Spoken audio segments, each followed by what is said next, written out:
नमस्कार मित्रों, साहित्य वार्ता में आपका पुनः एक बार बहुत बहुत स्वागत है। वार्ता के इस क्रम में आज हम कर्मभूमि उपन्यास से पूछे जाने वाले कुछ महत्वपूर्ण प्रश्नों पर विचार करेंगे, जैसा कि हमारी पिछली वार्ता में तय हुआ था। जो प्रश्न इस उपन्यास से बार बार पूछा जाता है और महत्वपूर्ण है, वह प्रश्न है, उपन्यास कला के तत्वों के आधार पर कर्मभूमि उपन्यास की समीक्षा कीजिए। या यह प्रश्न दूसरे तरीके से पूछा जा सकता है कि औपन्यासिक तत्वों के आधार पर कर्मभूमि उपन्यास की समीक्षा प्रस्तुत कीजिए। या फिर कर्मभूमि उपन्यास की साहित्यिक समीक्षा प्रस्तुत कीजिए। तो यह प्रश्न कई रूपों में पूछा जा सकता है, जिसका आशय एक ही है। मित्रों, प्रश्न यह है कि यह उपन्यास कला के तत्व क्या हैं? उपन्यास कला के तत्वों से जो आशय है, वह किसी रचना की वह विशेषताएं हैं जिनके होने से उस रचना को हम उपन्यास कह सकते हैं या उपन्यास विधा की रचना कह सकते हैं। इस क्रम में जब हम उपन्यास कला के तत्वों पर विचार करते हैं, तो जो सबसे पहला तत्व है वह है कथानक। कथानक का आशय है कथा या कहानी। जी हाँ, बिना किसी कथा या कहानी के हम किसी उपन्यास की कल्पना नहीं कर सकते। तो हर एक उपन्यास या कहानी की भी अपनी कोई न कोई कथा अवश्य होती है, यह उसका मूल तत्व है। इस बिंदु के अंतर्गत हमें उपन्यास की कथा को संक्षेप में यहाँ लिखना होता है। उदाहरण के लिए, यदि हम कर्मभूमि उपन्यास की उपन्यास कला के तत्वों के आधार पर समीक्षा कर रहे हैं, तो कथानक के बिंदु के अंतर्गत हमें इस उपन्यास की कथा को संक्षेप में लिखना होगा। जैसा कि पिछले व्याख्यान में आप इस उपन्यास के कथानक से परिचित ही हो चुके हैं कि इस उपन्यास की जो कथा है वो मुख्य रूप से दो भागों में बटी हुई है। जो पहला भाग है उसमें काशी में घटनाएं घटित होती हैं, और जो दूसरा भाग है उसमें घटनाएं हरिद्वार के एक गांव में घटित होती है, जो अछूतों का गांव है, जहां पर अनेक प्रकार की समस्याएं हैं। और इस उपन्यास का जो मुख्य पात्र अमरकांत है, उनके जीवन को लगातार बेहतर बनाने के लिए अपनी कोशिशें कर रहा है, अपने प्रयास कर रहा है। दूसरी तरफ काशी में जो समाज का शोषित वर्ग है, जो अछूत है, जो मजदूर है, उसके अधिकारों के लिए, उसकी बुनियादी ज़रूरतों के लिए संघर्ष चल रहा है, जिसका नेतृत्व डॉक्टर शांति कुमार, अमरकांत की बहन नैना और उसकी पत्नी सुखदा समय समय पर करते रहे हैं।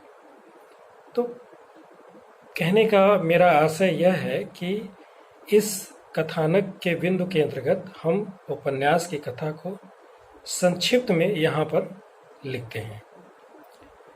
हम इसकी कथा को संक्षेप में प्रस्तुत करने के साथ ही जो कथानक की अन्य विशेषताएं हैं, उनका भी एक संक्षिप्त विश्लेषण प्रस्तुत करते हैं। उपन्यास कला के तत्वों के अंतर्गत जो दूसरा महत्वपूर्ण बिंदु है, वह है पात्र एवं चरित्र चित्रण। जी हाँ, जिस प्रकार हम कथा के बिना एक उपन्यास की कल्पना नहीं कर सकते हैं, वैसे ही हम पात्रों के बिना किसी उपन्यास की कल्पना नहीं कर सकते। इस बिंदु के अंतर्गत हमें यह विवरण देना होता है कि इस उपन्यास में कुल कितने पात्र हैं, वे कौन कौन हैं, उनमें कितनी स्त्री और कितने पुरुष हैं, मुख्य पुरुष पात्र कौन है, मुख्य स्त्री पात्र कौन है, आदि बातों का हम यहाँ पर विवरण देते हैं। इतना ही नहीं, हर एक पात्र का अपना एक व्यक्तित्व होता है, एक चरित्र होता है, और उसके चरित्र के कारण ही उपन्यास के कथानक को या उपन्यास को एक गति मिलती है, एक उतार चढ़ाव आता है और उपन्यास आगे की ओर गतिमान रहता है। तो हमें पात्रों का विवरण तो देना ही है, हमें उसकी चारित्रिक विशेषताओं का भी संक्षेप में यहाँ पर विवरण देना होगा।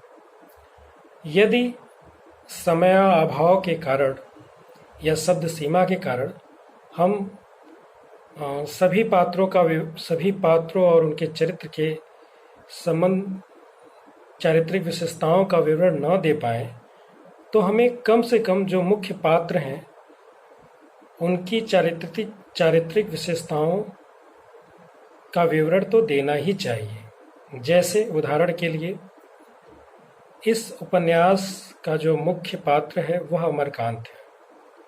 अमरकांत के चरित्र की अनेक विशेषताएं हैं, जैसे वह स्वाभिमानी युवक है, गांधीवादी विचारधारा में आस्था रखने वाला युवक है, वह प्रेमी और संवेदनशील है, वह गलत बातों का विरोध करने वाला युवक है, आदि आदि करके हम पात्र के मुख्य चारित्रिक विशेषताओं का यहाँ पर अंकन करते हैं।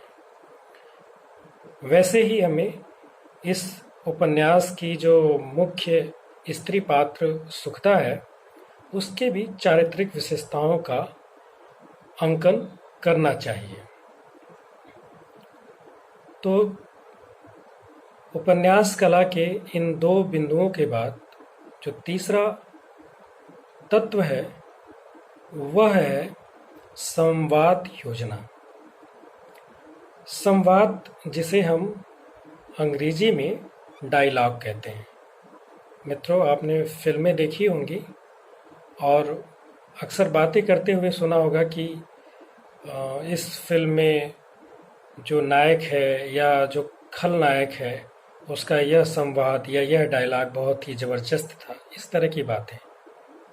जी हाँ, संवाद किसी भी उपन्यास के प्राण होते हैं। वह उपन्यास को जीवंत करते हैं, उसको गति प्रदान करते हैं। इस बिंदु के अंतर्गत हम उपन्यास की संवाद योजना की समीक्षा करते हैं कि किस प्रकार के संवाद की सृष्टि रचनाकार ने इस उपन्यास में की है। जैसे, क्या संवाद पात्रों के अनुकूल हैं, क्या संवाद जटिल हैं, कठिन हैं, या जो परिवेश है, जो घटना है, जो माहौल है उसके अनुसार हैं, क्या संवाद प्रभावशाली हैं, कहीं क्लिष्ट तो नहीं है, आदि आदि। संवादों की जो एक खूबी होती है, हम उन खूबियों की परख इस बिंदु के अंतर्गत करते हैं। मित्र, संवादों का प्रभावशाली होना एक उपन्यास के लिए बहुत ही महत्वपूर्ण है, क्योंकि इसी के माध्यम से जो उपन्यास का प्रभाव पाठक के मनोमस्तिष्क पे अंकित होता है, उसमें इनकी एक महत्वपूर्ण भूमिका होती है। संवाद योजना के बाद उपन्यास कला के तथ्यों के अंतर्गत जो अगला बिंदु है वह है देश, काल और वातावरण का वर्णन। जी हाँ, उपन्यास में जिस समय, जिस कालखंड की घटनाओं को उपस्थित किया गया है या वर्णन किया गया है, क्या उपन्यास में उस कालखंड की सामाजिक, सांस्कृतिक, राजनीतिक, धार्मिक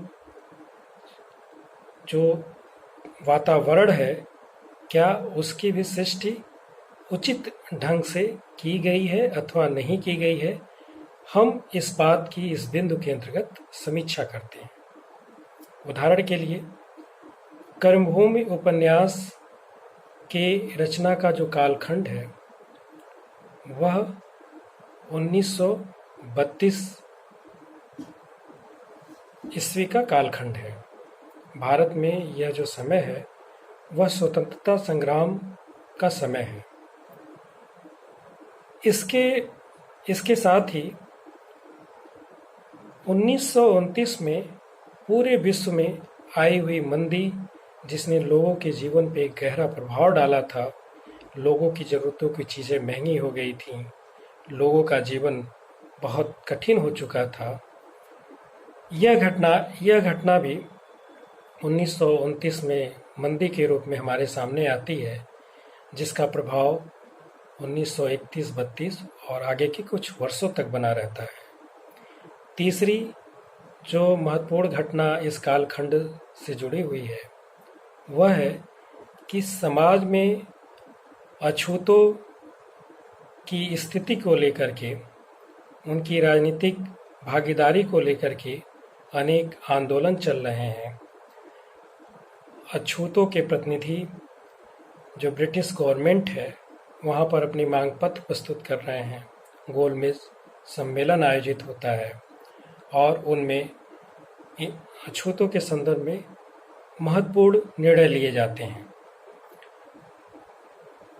तो 1929, 30, 31, 32 के दौरान यह जो महत्वपूर्ण घटनाएं घट रही हैं, देश का जो वातावरण है, क्या उपन्यासकार ने इस प्रकार के वातावरण का सृजन किया है अथवा नहीं किया है, और वह वातावरण सृजन कितना यथार्थ है, हम इस बात की भी समीक्षा इस बिंदु के अंतर्गत करते हैं। इसके अलावा जो उपन्यास कला का अगला तत्व है वह है भाषा शैली। मित्रों, इस बिंदु के अंतर्गत हम उपन्यास में जिस भाषा का प्रयोग किया गया है और जिस शैली में किया गया है, हम उसकी एक समीक्षा करते हैं कि क्या जो भाषा है वो सरल है, कठिन है, जो लोक भाषा है वो उस लोक भाषा के अनुकूल है, पात्रों के अनुकूल है, संस्कृत शब्दावली की भाषा है या फिर आम बोलचाल की, आम हिंदुस्तानी की भाषा है। तो आदि इन कई सारी बातों की हम इस बिंदु के अंतर्गत समीक्षा करते हैं और भाषा की जो विशेषताएं हैं, उपन्यासकार के भाषा की जो प्रवृत्तियां हैं, हम उन प्रवृत्तियों की यहाँ पर समीक्षा करते हैं। इसके साथ ही अपनी बात को कहने का जो ढंग है, अर्थात उपन्यासकार की कहन की जो शैली है, हम उस शैली की विशेषताओं का भी यहाँ पर इस बिंदु के अंतर्गत वर्णन करते हैं, समीक्षा करते हैं। इसके बाद उपन्यास कला के तत्वों के अंतर्गत जो अगला बिंदु है वह है उद्देश्य। मित्रों, कोई भी रचना या कोई भी रचना कर्म निरुद्देश्य नहीं होता है।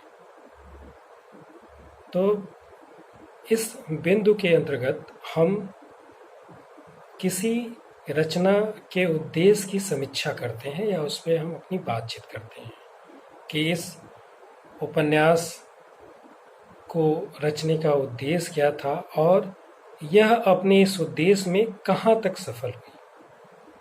तो यह उपन्यास कला के वे मुख्य तत्व थे जिन पे हमें आज बातचीत करनी थी।